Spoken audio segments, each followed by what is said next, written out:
बिस्मिल्लाहिर्रहमानिर्रहीम। अस्सलाम वालेकुम वरहमतुल्लाहि वबरकातुहू। दोस्तों, अगर आपको खून की कमी है तो आयरन की कमी है, इसको अनीमिया बोलते हैं। और अनीमिया सबसे ज़्यादा जो है वो ख़वातीन में पाया जा रहा है और बच्चों में पाया जा रहा है। यंग लोगों में बहुत ज़्यादा अनीमिया है। इसकी मेन वजूहात क्या हैं, इस पे हम गौर कर लेते हैं। इसकी अलामात क्या हैं, इसका इलाज क्या है और इससे कैसे बचा जा सकता है। आज हमारा टॉपिक यही है, अनीमिया के बारे में आपको मैं बताऊंगा। अगर आप इस पे अमल करेंगे जैसे मैं बताऊंगा तो आपका अनीमिया ख़त्म हो सकता है, आपकी आयरन डेफिशिएंसी ख़त्म हो सकती है, आपका आयरन पूरा हो सकता है और आप हेल्थी लाइफ गुजार सकते हैं। सबसे पहले मेरी रिक्वेस्ट है कि आप मेरा चैनल सब्सक्राइब कर लीजिए। खून की कमी सबसे ज़्यादा ख़वातीन में इसलिए, ख़वातीन अपनी डाइट का ख्याल नहीं रखती और स्पेशली हमारे एशियन ख़वातीन हैं, वो हार्ड वर्कर हैं, काम करती हैं, अपने काम में तवज्जो देती हैं, हर वक्त काम काम और काम की वजह से अपनी खुराक पर ध्यान नहीं देती। और इसके अंदर थोड़ा सा लापरवाही भी है और एजुकेशन की भी कमी है। बहुत सारे लोग अगर उनको आप बताएंगे कि भाई ये एनीमिया है, खून की कमी हो जाएगी, माँ और बच्चे के लिए मसला पैदा हो जाएगा, तो आप इसका कुछ करें, तो वो बिल्कुल इसका नोटिस नहीं लेते। ना ही उनको कोई प्रॉब्लम होती है, ना ही वो फील करते हैं कि भाई ऐसा कुछ है, नहीं ठीक है, इट्स ओके। पता कैसे चलता है, डायग्नोसिस क्या है, अलामात क्या है इसकी, पता चले कि ये खून की कमी है, अनीमिया है। सबसे पहले अगर आप देखेंगे तो जो हाथ हथेलियाँ वो बिल्कुल येलो हो जाएंगी। ऐसा लगता है कि जैसे मुर्दे में जान नहीं होती, तो कैसा पीला हो जाता है, इस कदर पीला होना शुरू हो जाता है। और हमारी आँख के जो स्केलरा होता है, अगर आप आँख को यूं करके देखेंगे तो ये रेडिश की बजाय ये बिल्कुल येलो येलो शेड आ जाएगा इसका। ये इसकी दूसरी लामात है। तीसरी लामात जो नेल्स हैं, हमारे नेल्स हैं, ये नाखून को अगर आप इसे दबा के रखेंगे और छोड़ेंगे तो ये बिल्कुल पिंक हो गया। जिन लोगों का अनीमिया होगा वो देखेंगे कि ये बिल्कुल उनके येलो होंगे, पैल हुए होंगे। अगर दबाएंगे भी तो वो दबाने के बाद उसकी जो रंगत है वो पीली ही रहेगी, छोड़ने के बाद भी वो पीली रहेगी। हाँ, मुट्ठी बंद करें, मुट्ठी बंद करने के बाद अगर खोलेंगे तो थोड़ी देर में ही देखें रेडिश हो जाता है, लेकिन उनका ऐसे ही पैल ही रहता है। इसमें मिसकॉन्सेप्शन एक आ जाता है।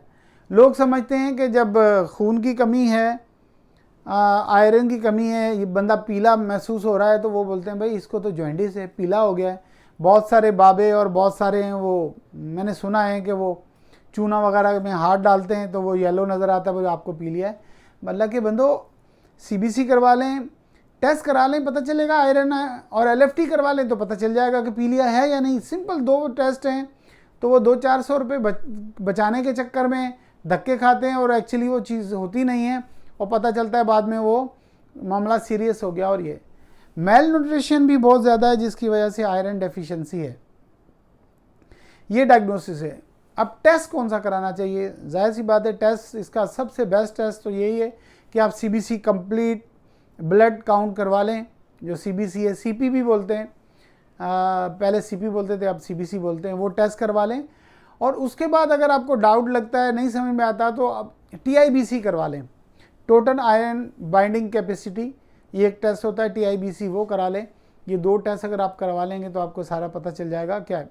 अब इसके बाद करना क्या है, अगर आयरन डेफिशिएंसी है तो आप केयर करें बहुत ज़्यादा।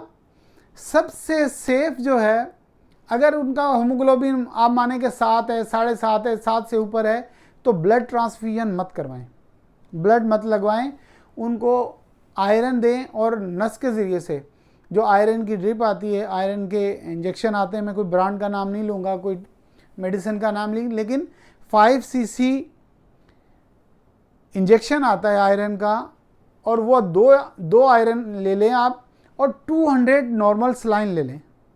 नॉर्मल सलाइन जो ड्रिप होती है वो 200 में लेके वो 2 आयरन डालें और हफ्ते में वो 2 लगाएं। तो आप देखेंगे कि जब आप 5 ड्रिप लगाएंगे तो 1 खून के बोतल के बराबर आयरन आपका कंप्लीट हो जाएगा, पूरा हो जाएगा। उसके साथ साथ आयरन सिरप भी दे दें, आयरन सप्लीमेंट दे दें, लाइक खजूर है, पालक है, ये चीज़ें खिलाएं। तो आहिस्ता आहिस्ता देखेंगे कि आप आयरन बहुत तेज़ी से बेहतर होना शुरू हो जाएगा। एक खून की बोतल में 2 ग्राम तकरीबन आयरन होता है, और अगर आप 5 ड्रिप लगवा लेंगे तो 5 ड्रिप लगाने के बाद 2 ग्राम से 2.25 ग्राम आयरन आपका बढ़ जाएगा। तो आप इसको फॉलो करें। साथ में विटामिन B12 जो कि RBCs प्रोडक्शन में बहुत अच्छा है और आयरन आपका बढ़ाता है, वो विटामिन B12 साथ में लेते रहेगा। मल्टीविटामिन वगैरह आपका डॉक्टर लिख देगा, तो वो उससे भी जल्दी आप रिकवरी कर लेंगे। आपका अगर आयरन लेवल 6 से नीचे है, फिर तो आपको पैक्सेल यानी कि PCV ही लगवाना पड़ेगा। पैक्सेल ब्लड ट्रांसफ्यूजन करानी पड़ेगी। ब्लड कम होने की कुछ और वजूहात भी हैं। मिसाल के तौर पे अगर किसी को मैदे में अल्सर है या मैदे के अंदर उनको जलन रहती है, मैदे का ज़ख़म है, उससे भी खून की कमी हो जाती है, आयरन की कमी आती है। नंबर 2, बवासीर, पाइल्स की वजह से भी, हेमराइड्स होते हैं, उसकी वजह से भी खून की कमी वाक़या हो जाती है। तो सबसे पहले अगर ऐसा होता है और डायग्नोस नहीं हो पा रहा, थैलेसीमिया माइनर में भी आयरन लेवल नीचे रहता है, लेकिन अगर कोई शख्स नॉर्मल है और अचानक उसका बिल फिर जा रहा है, आयरन कम हो रहा है, तो फिर उसको ये करवाना चाहिए कि उसका एंडोस्कोपी करवा लें और कोलोनोस्कोपी करवा लें।